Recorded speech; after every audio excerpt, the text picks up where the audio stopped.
They said I was too beautiful to be a slave.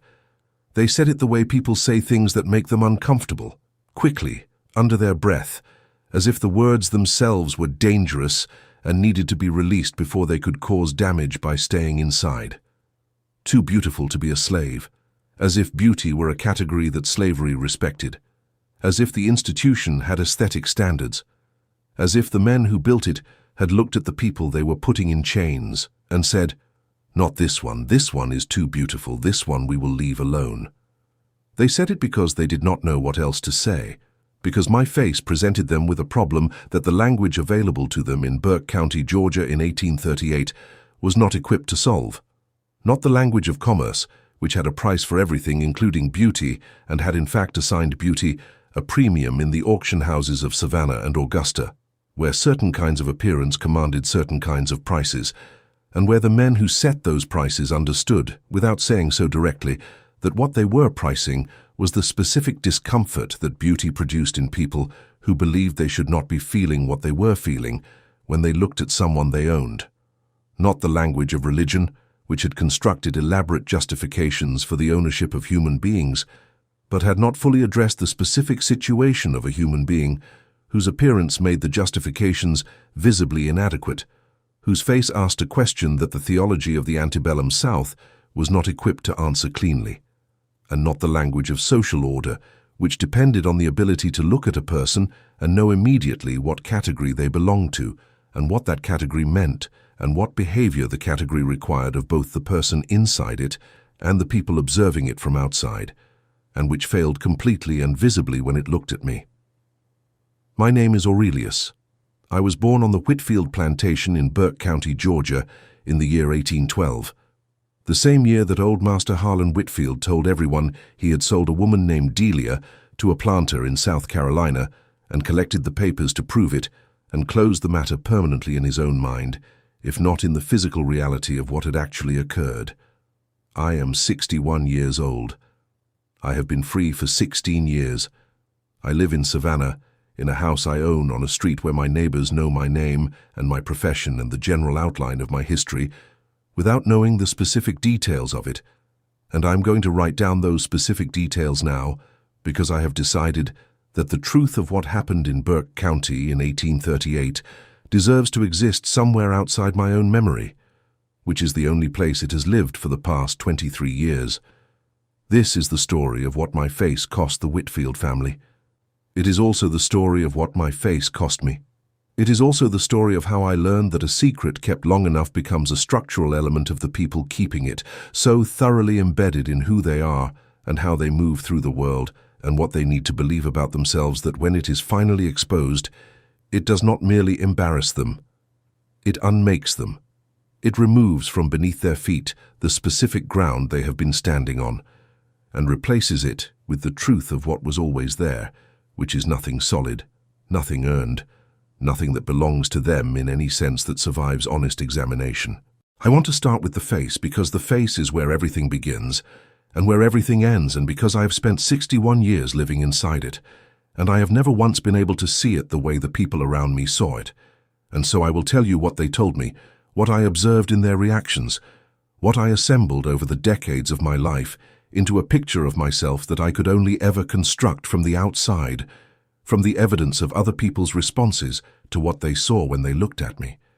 They said I had the kind of face that made you stop thinking about what you were doing and start thinking about the face, not in the way that conventionally beautiful faces produce admiration, which is a response that operates within the normal categories of human aesthetic experience and that resolves itself relatively quickly into the ordinary business of continuing to exist in the presence of something pleasant.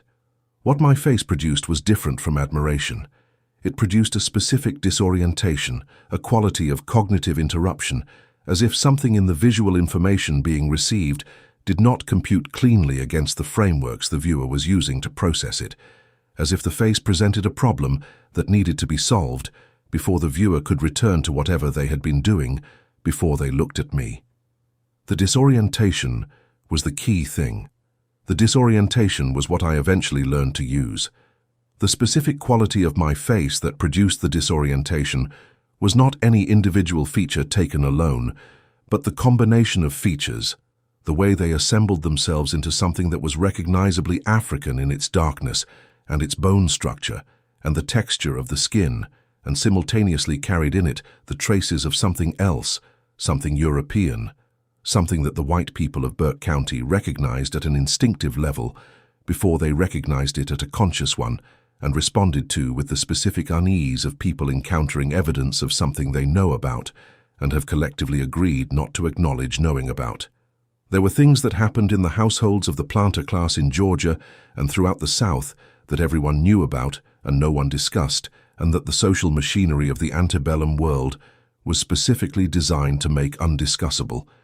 And my face was the physical embodiment of one of those things, walking around the Whitfield plantation every day, doing its assigned work, eating its assigned rations, sleeping in its assigned quarters, existing with the specific persistence of evidence that has not been destroyed completely and that will not stop being evidence simply because everyone has agreed to pretend it does not exist. My eyes were grey, not blue-grey, not green-grey, not the kind of mixed colour that might be explained away as an accident of lighting or a trick of the eye. A clear, steady, unmistakable grey, the specific grey of old Master Harlan Whitfield's eyes in the portraits that hung in the main house hallway, the grey that anyone who had looked at those portraits and then looked at me would have recognized immediately if they had been willing to make the connection, which most people on the Whitfield plantation were not willing to make, because making it required acknowledging something that the social contract of Burke County in 1838 explicitly prohibited acknowledging. Old Master Harlan Whitfield never looked at me directly, not once in my life as far as I am aware, from the day I was born on his property until the day he died in 1841. He looked at the space beside me, the space above me, the space below me, the space between my left ear and the wall behind it, any space that was adjacent to my face without being the specific location in the world where my face existed. This avoidance was so consistent and so complete and so long practiced that it had the quality of a skilled performance, something that had been developed and refined over years of daily requirement, something that had become, through the specific mechanism by which performed behaviors become habitual, as natural and unremarkable as breathing. I had observed it my entire life without understanding it. I understood it later. I understood it as the specific behavior of a man who has created a situation whose evidence he cannot destroy, and whose continued management requires him to perform, daily, the fiction that the evidence does not exist. His son, Master Edmund Whitfield, was 32 years old when I was 26, and would inherit the plantation after his father's death 3 years after the events I am describing. Edmund had a different relationship to my face than his father did. Where old Master Harlan managed my existence through avoidance, through the disciplined refusal to register my presence in any way that acknowledged what my presence meant, Edmund managed it through alcohol.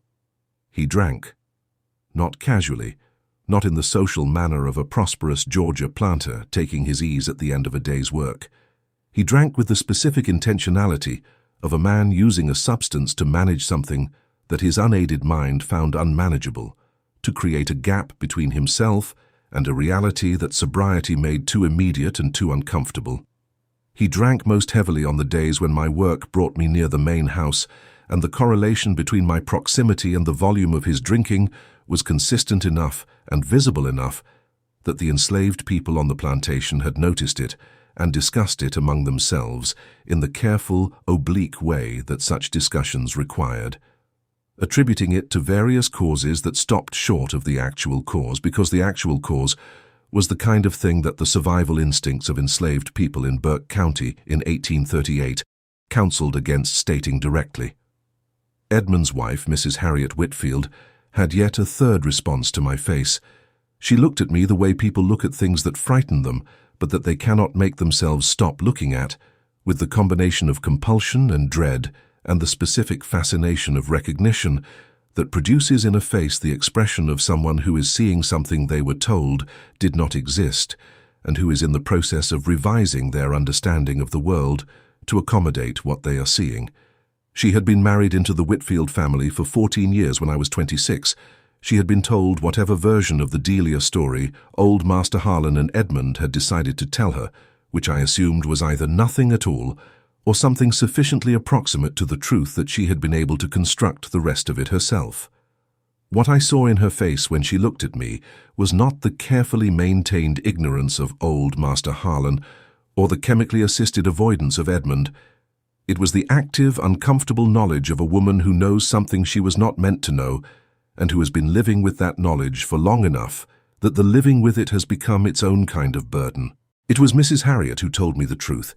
She came to the barn where I was working one afternoon in the late summer of 1838, alone, which was unusual for a woman of her position to be, and sober, which, given the general atmosphere of the Whitfield household, was its own kind of unusual. And she stood in the barn doorway and she looked at me for a long time before she said anything, and then she said, "Do you know who you are?"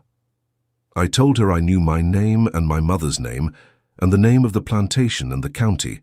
I said this with the careful neutrality that I had learned over 26 years was the only safe response to unexpected questions from white members of the Whitfield family. The neutrality of a man who has learned that answering the question that was asked, rather than the question that was meant, is a survival skill of the highest order. She said, "That is not what I asked.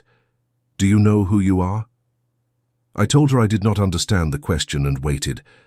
She came further into the barn and sat on a wooden crate and looked at the barn floor for a moment and then looked back at me, and I watched her face resolve into the expression of a woman who has reached the edge of a decision that she has been approaching for a very long time. She told me about Delia. Delia had come to the Whitfield plantation at 14, purchased at an estate sale in Waynesboro by old Master Harlan, who had at that time been 52 years old and the head of a household that included a wife, 2 sons, a daughter, and the specific assumptions about the prerogatives of his position that men of his kind in Georgia in 1806 carried as naturally as they carried their names. She had been brought into the main house as a domestic worker, which was the category available for the arrangement that developed between her and old Master Harlan, an arrangement that was entirely legal and entirely understood by everyone on the property, and entirely absent from the formal language of the Whitfield family's public life, which was the way such arrangements operated throughout the antebellum South, sustained by the collective agreement of an entire social class to maintain a fiction about what was happening in the private spaces of their households. By the time Delia was 20, the arrangement had produced a consequence that old Master Harlan needed to manage. He chose the management that was most available to men in his position, which was to sell the evidence and produce documentation of the sale, and present the transaction to his family and his social world as the ordinary adjustment to a plantation's human inventory that it officially was. He arranged a private sale to a planter in Barnwell County, South Carolina, drew up the paperwork with his lawyer Price, and told everyone, including his wife and his sons and his daughter and the assembled social world of Burke County, that the transaction was complete. And the woman was gone. She was not gone. She was 30 miles away in Jefferson County, on the property of a cousin named Garrett, who owed old Master Harlan a debt significant enough to purchase his cooperation and his silence. Delia lived on the Garrett property for years, housed and fed and worked in the ordinary way of enslaved people on a Georgia farm, known to everyone there as a woman who had come from somewhere else under circumstances that were not discussed, her official existence in the world consisting of a bill of sale that said she had been transferred to South Carolina and the absence of any record that contradicted it. She was pregnant when she arrived at the Garrett property. Old Master Harlan brought her back to the Whitfield plantation for the birth, having calculated that managing the birth at a distance of 30 miles presented more complications than managing it on his own property, where he controlled the overseer and the record-keeping and the household staff, and the specific information that would be recorded about what had happened and who had been born and to whom. I was born on the Whitfield plantation in February of 1812 in a cabin at the edge of the property that was used for the births of enslaved women who needed more privacy than the main quarters provided, attended by the woman who would raise me, and by the midwife who delivered all the enslaved children born on the property, and by old Master Harlan Whitfield, who stood outside the cabin for the duration and entered it briefly after the birth and looked at what had been produced and left without speaking. I was entered in the plantation ledger as the child of a field hand named Moses, who had died the previous year, a fiction that accounted for my presence on the property and provided me with a parentage that required no further explanation, and that old Master Harlan had arranged with the overseer at a cost I was not told.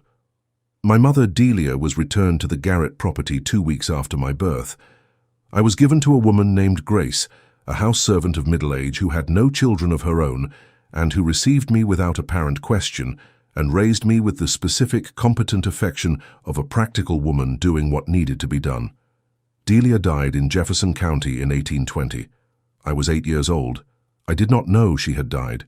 I did not know she existed as anything other than a name I had heard once in a half-overheard conversation between 2 older women in the quarters, and that had not recurred in any context that gave it meaning. I did not know that the man who owned me was my grandfather. I did not know that the man who drank most heavily on the days when I came near the main house was my half-brother. I did not know any of this until Mrs. Harriet sat on a wooden crate in a barn in the late summer of 1838 and told me because she had reached the limit of what a person can carry alone, without the weight of it beginning to damage the carrying. I listened to everything she said without moving. This was not a performance of calm. It was the actual state I was in, which was not calm exactly, but something closer to the specific stillness that comes when information you have been circling without knowing you were circling, it finally arrives at the center of your understanding, and everything reorganizes itself around it. The gray eyes that people looked away from, the avoidance that had defined old Master Harlan's relationship to my existence for 26 years, the drinking that defined Edmund's, the specific quality of Mrs. Harriet's recognition when she looked at me, the assignment to work that kept me in the fields and the outbuildings and away from the main house and the social spaces where my face might be seen by people whose seeing of it would require explanation.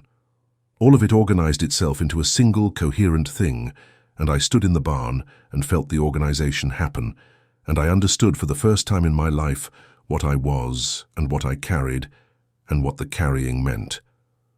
I thanked Mrs. Harriet. She looked at me with the expression of a woman who had expected something different and who was not yet sure whether what she had received was better or worse than what she had expected.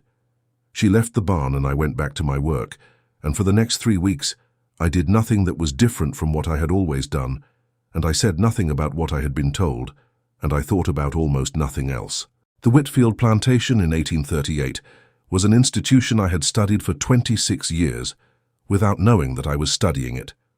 I knew it the way you know the place where you have spent your entire life, not as a set of facts assembled by deliberate effort, but as a body of knowledge so embedded in ordinary experience that it feels less like knowing than like being.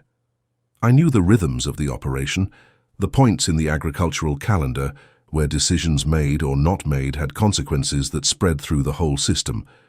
I knew which relationships between white men and other white men were solid and which were maintained by mutual interest rather than genuine trust, and which could be disrupted if the right kind of pressure were applied at the right moment. I knew which aspects of the Whitfield family's social position in Burke County depended on the continued coherence of the story they told about themselves. The story of a prosperous and respectable planter family whose wealth was legitimately acquired and whose household was conducted according to the standards of Christian virtue that Burke County's social world required its leading families to at least publicly perform. That story had a crack in it. The crack was 26 years old and had been managed with considerable skill and considerable cost, and was still, as far as anyone in Burke County knew, invisible. I now knew where the crack was and what it meant, and how much of the structure above it depended on the crack staying invisible. And I knew something else that I had not known before Mrs. Harriet came to the barn. I knew that the management of the crack had a cost that had been accumulating for 26 years, and that the cost was visible in old Master Harlan's practiced avoidance, and Edmund's drinking, and Mrs. Harriet's 14 years of carrying something that did not belong to her, and that the accumulated cost of 26 years of management had produced in the Whitfield family a specific vulnerability that was different from and more significant than the vulnerability that simple exposure of the secret would have produced. A man who has been managing a secret for 26 years is not just hiding a secret. He has built his life around the management of it. His habits of mind, his relationships, his daily behaviors, the specific ways he moves through the world and conducts his affairs and presents himself to the people around him, all of these things have been shaped by the requirement of the management in ways that are no longer separable from who he is. Old Master Harlan was not a man who had a secret. He was a man whose character had been formed by the management of a secret for so long that the management and the man were the same thing. And that meant that anything that disrupted the management, anything that made the maintenance of the fiction more difficult, anything that introduced into the system that had been built around the secret, an element that the system had not been designed to accommodate, would not merely reveal the secret. It would destabilize the man. It would make him less than he had been. It would reduce his capacity for the specific kinds of function that his position required of him. And that reduction would have consequences in the world, in his business relationships, in his social standing, in the decisions that determined the future of his operation and his family's wealth, and the trajectory of everything he had spent his life building. What I decided in those 3 weeks was not a plan in the sense of a sequence of dramatic actions aimed at a visible outcome. It was a decision about presence, about the specific and deliberate use of the thing that the Whitfield family had spent 26 years managing, which was my face, and the specific information my face carried in the context where that information was most costly, to the people who needed it not to exist. They had managed me by keeping me away from the main house, by assigning me to work that kept me in the fields and the barns and the outbuildings and out of the social spaces where my face would be seen by people whose seeing of it would create problems. This management had been so consistent for so long that it had become structurally invisible, woven into the ordinary fabric of how the plantation operated, something that no one questioned because no one had ever questioned it, because questioning it would have required acknowledging that there was a reason for it, and acknowledging the reason would have required acknowledging the thing the reason was designed to prevent from being acknowledged. I was going to make myself visible, not dramatically, not through confrontation or accusation or any act that required the Whitfield family to respond in the register of formal acknowledgement and denial. I was going to use the ordinary mechanisms of plantation life to create situations in which I was present in the spaces where my presence cost the most, and then I was going to let my face do what it had always done when the people who needed it not to be seen were required to see it, which was to disrupt the specific fictions that their ability to function depended on. The first opportunity arrived 2 weeks after my conversation with Mrs. Harriet. Old Master Harlan was hosting 2 cotton factors from Augusta who had come to discuss a commercial arrangement that had been in negotiation for several months and whose conclusion would determine the Whitfield operation's primary commercial relationships for the following several years. The dinner was formal, held in the main house dining room, served by the household domestic staff, whose assignments I was able to influence through a series of requests and substitutions that were individually ordinary and collectively deliberate. I arranged to be among the servers at the dinner.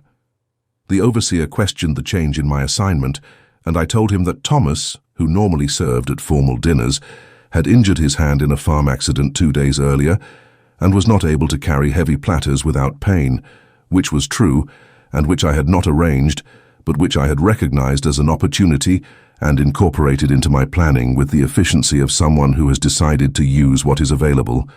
I entered the main house dining room for the first time in 20 years, carrying a silver decanter, and I took my position in the corner where servers stood between courses, and I waited. Old Master Harlan saw me the moment I came through the door. I know this because I was watching him when I entered, and I saw what happened in his face when I appeared, the specific quality of his attention shifting in the fraction of a second between not seeing me and seeing me, the microsecond reorganization that preceded the practiced performance of not having seen. He was 70 years old, and he had been practicing this performance for 26 years, and he was very good at it, good enough that the Augusta factors sitting across the table from him noticed nothing in his face that they could have named. But good at something for 26 years is not the same as immune to the cost of doing it, And what I saw in the quality of his presence for the remainder of that dinner was the cost. A slight but perceptible reduction in the ease and confidence with which he conducted the conversation. A tendency to lose the thread of what was being discussed and to recover it a beat too slowly. A quality of distraction that one of the factors, a careful man who had been doing business with the Whitfields for a decade, noted in a letter to his partner the following week as an unfamiliar uncertainty in an otherwise reliable man. Edmund was at the dinner. He had arrived at the table without having drunk, which was unusual enough that I noted it, and he sat across from his father with the specific quality of watchfulness of a man who is monitoring a situation for signs of a particular kind of deterioration. When I entered the room, he looked at me once, the look of a man who has seen something he has been dreading seeing, and then he looked at his wine glass and picked it up and drank from it and set it down, and did not look at me again but maintained for the rest of the dinner the specific quality of awareness of someone who is tracking the location of a thing they are pretending not to track. The dinner produced no incident, no revelation, no moment of visible crisis. What it produced was the specific atmospheric change that my presence in that room created in the two men whose management of a secret had been disrupted by having to manage it under conditions they had not been prepared for, and that change affected the quality of the commercial conversation sufficiently that the Augusta factors went home with a different impression of old Master Harlan Whitfield than the one they had arrived with, and the arrangement that was eventually concluded was concluded on terms less favorable to the Whitfield operation than the terms that would have been available if old Master Harlan had been operating at his usual capacity. This was not a catastrophic loss. It was a modest one, but it was specific, and it was real, and it was entirely the product of my presence in a room where I was not supposed to be. I arranged to be present in similar situations 3 more times over the following months. The second time, old Master Harlan was in conversation with a neighboring planter about a land arrangement he had been pursuing for 2 years, and the quality of his engagement in the conversation was sufficiently diminished by my presence in the periphery of the room that the neighboring planter left with the impression that old Master Harlan's interest in the arrangement was less firm than it had previously seemed, and the arrangement fell through. The third time produced Edmund's most visible loss of composure, a moment in which he stood up from the dinner table without explanation and left the room, an exit that his wife managed with the practiced grace of a woman who has been managing inexplicable behavior for a long time, but that left the social atmosphere of the evening damaged in ways that required subsequent effort to repair. The fourth time was different from the others, and more significant than all of them combined. Old Master Harlan's lawyer, Price, came to the plantation in September of 1838 for his twice-yearly review of the family's legal documents. Price was 65 years old and had been handling the Whitfield family's affairs for 30 years. He had drawn up the fraudulent sale documents for Delia. He had arranged the financial transfer to the Jefferson County cousin. He had maintained in his files, presumably, the documentation of the arrangement in whatever form it existed, which was the form of a transaction that the official record described one way and that the actual history of it described another. He was one of 3 men alive, along with old Master Harlan and the Jefferson County cousin, who knew the full truth of what had happened in 1812 and what had been happening since. He saw me in the yard when he arrived. He was a man trained to control his responses, and he controlled this one with professional competence, but not completely, and what escaped his control in the second, between seeing me and composing himself, told me everything I needed to know about his relationship to the information he was carrying. He knew who I was. He had always known. He had been knowing for 26 years and managing the knowing in the same way that old Master Harlan had been managing it, through the sustained daily performance of not knowing. He went inside. I continued my work. An hour later, old Master Harlan came into the yard and stood at its edge and looked at me. Not at the space beside me or above me or below me. At me. At my face. For the first time in 26 years, he looked directly at the face that had the same grey eyes as his father's portrait in the hall, and I looked back at him, and we were in that position for a moment that was brief in every measurable sense, and long in every sense that mattered. He said, "Come to the study this evening." Then he turned and went back inside. I spent the rest of that afternoon doing my assigned work with the ordinary efficiency I had always brought to it, and in the part of my mind that was not occupied with the work I was thinking about the meeting, about what I wanted, about what I was willing to accept, about the specific leverage I held and the specific limits of that leverage and the difference between what was possible and what was just. I had been thinking about these questions for 3 months. By the time I walked into the study that evening, I had answers that I had examined from every angle and that I believed were both fair and achievable. Old Master Harlan was behind his desk. Price was in a chair to the side. Edmund was at the window with a glass.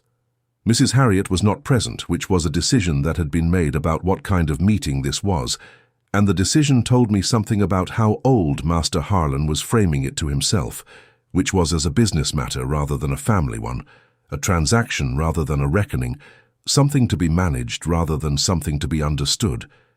He looked at his desk, then at me, then at his desk, the 26-year habit competing with whatever resolve had brought him to this point. He said, "Price tells me you have been making yourself present at the house more frequently than your work requires." I said I had assisted with dinner service on several occasions when the regular staff was short-handed. He said, "That is not what I am asking." I said I understood, and I waited. Price watched me with the watchfulness of a lawyer who is assessing the legal dimensions of a situation while it is still forming.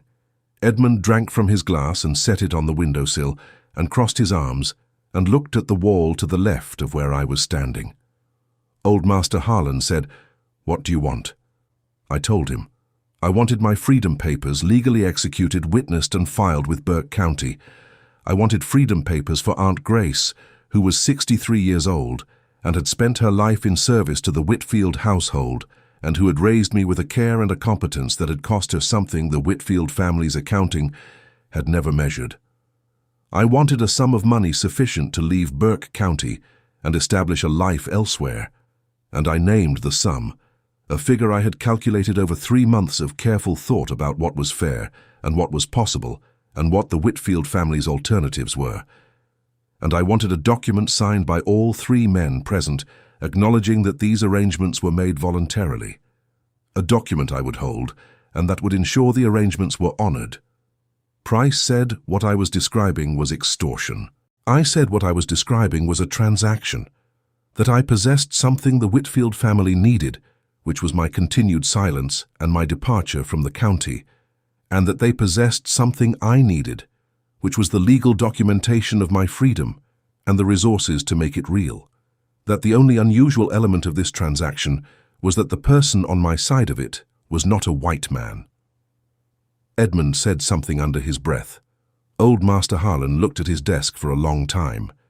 He was 70 years old, and he had been managing a secret for 26 years, and sitting across the desk from him was the evidence of that secret looking at him with his father's eyes, in a face that Burke County would recognize if it were ever placed in the contexts where recognition could occur and could not be suppressed or avoided or looked away from. He had built his entire life on a specific management of a specific truth, and the management was sitting in front of him asking for its freedom. He said, "Price, draw up the papers." It took 3 days. Price executed the documents with the precision of a professional who understood that documents of this kind needed to be legally unimpeachable because the alternative was a situation significantly worse than the cost of making them correctly. Old Master Harlan signed. Edmund witnessed with the hand not holding his glass. The money was transferred from the plantation accounts through a ledger entry that Price described as settlement of a labor obligation, which was accurate in its way, more accurate than most of the things that had been written in Whitfield ledgers over the previous 26 years. I left on a Thursday morning in October of 1838, with Aunt Grace beside me and the documents in my bag and enough money in my coat to reach Savannah, and I did not look back at the Whitfield plantation as I left it, because there was nothing there I needed to see again, and because looking forward had been the discipline of my entire life, and I was not going to abandon it at the moment when it had finally produced something worth looking forward to. Aunt Grace died in Savannah in 1844. She was 69 years old, and she died in a room that was hers and in a bed she had chosen. and I sat beside her at the end and held her hand and told her what she had been to me, which was the difference between a childhood that could be survived and one that could not, which was the human presence that had stood between me and the full weight of the situation I had been born into during the years when I was not yet strong enough to carry it alone. She heard me. She squeezed my hand once before she stopped being able to do that, and then I sat with her until she was gone, and then I made the arrangements that needed to be made, and I buried her in Savannah, in a grave that has her name on it, and the dates of her life, and nothing else, because nothing else was needed. Old Master Harlan Whitfield died in 1841. I did not learn this until months after it happened, the news reaching me through the slow circulation of information between the communities of formerly enslaved and free black people in Georgia's coastal region. Edmund ran the plantation into debt over the following decade and sold it in 1852. The Whitfield name disappears from Burke County records after that. Price retired from legal practice in 1845. I do not know whether the documents in his files regarding the Delia arrangement survived him or were destroyed or passed into the custody of someone who knew what they were. I do not know whether the Jefferson County cousin ever disclosed what he knew. I do not know whether the story of what happened in 1812 and what it produced ever became known in Burke County in the way that such stories sometimes become known, through the accumulation of whispered accounts that reach over years and decades the threshold of public acknowledgement. I know what I know. I know that I was born in 1812 on the Whitfield plantation to a woman who was told her child had been taken from her, and to a man who spent 26 years looking at the floor, because the floor was easier to look at than the evidence of what he had done. I know that I was the secret the Whitfield family spent 26 years maintaining, and that I spent 3 months using that secret to walk through a door that had always been locked. I know that Aunt Grace died free. I know that I have been free for 16 years. I know that freedom obtained through the specific leverage of an old man's inability to look at my face is still freedom. That the mechanism of its acquisition does not diminish its reality. That whatever I had to know and use and present in a study in Burke County, Georgia, in October of 1838, to produce it was worth producing. They said I was too beautiful to be a slave. What they meant was that my face made the lie visible, that looking at me required them to see something they had collectively agreed not to see, that my existence was an inconvenience to the story they were telling about themselves and their world, and the categories they needed to believe were clean and separate and unambiguous. What they did not understand, what none of them understood for 26 years, was that my face was not just evidence, it was a tool, that the specific discomfort it produced in the people who needed to look away from it was not a problem without a solution, that a man who cannot look at your face has given you something, that a man who has spent 26 years unable to look at your face has given you something considerable, that 26 years of a man's practiced avoidance, accumulated and understood and deployed at the right moment and in the right room, is worth a great deal more than most people would expect. I carry the face still. It is 61 years old, and it has changed in the ways that faces change over 61 years of living, the specific beauty of it weathered and softened, the grey eyes faded to something closer to the colour of river water than the colour of old Master Harlan's portrait eyes, the quality that once produced immediate disorientation in the people who saw it now producing something closer to the ordinary mild interest that an old man's face produces in people who are paying attention. I do not miss the disorientation. I do not miss the specific power of a face that stopped people from thinking clearly about what they were doing. I am content with the face I have now.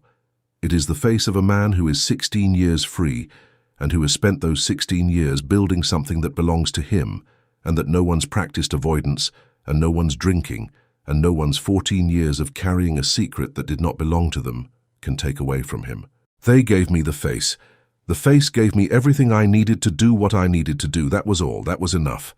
This is the story of Aurelius, born enslaved on the Whitfield plantation in Burke County, Georgia, in 1812. Burke County deed and property records document the Whitfield family as one of the county's principal planting families through the antebellum period. The practice of fraudulent sale documentation as a mechanism for managing the evidence of relationships between white slave owners and enslaved women, is documented by historians of Georgia slavery as a widespread practice in the antebellum period. Aurelius Freeman appears in Savannah City records from 1839 onward as a free black resident employed in the maritime shipping trade. He died in Savannah in 1881 at the age of 69. His account, written in his own hand in 1873, was preserved by his employer's family and donated to the Georgia Historical Society in 1947, where it has been studied by historians of slavery and resistance as one of the most precise first-person accounts of what scholars have termed the crisis of visible inheritance, the specific social and psychological disruption produced in slave-holding households when the evidence of interracial parentage was present in a form that the ordinary mechanisms of denial and management could not fully contain. The Whitfield plantation was sold in 1852, and the family name ceases to appear in Burke County records shortly thereafter. If Aurelius's story moves you, if you believe that the truth has a face and that the face cannot be suppressed forever, that presence itself can be a weapon in the hands of someone patient enough to understand how to use it, subscribe now and join us as we continue uncovering the stories that history tried to bury. Leave a comment telling us where you are watching from. Tell us what stayed with you most about Aurelius's story: the grey eyes, the 26 years of practiced avoidance, the 3 months of thinking, the study in October, the Thursday morning departure, the face they could not look at and could not stop being changed by. Your engagement keeps these stories alive. Subscribe, comment, share, and prepare for more voices that history tried to silence but could not.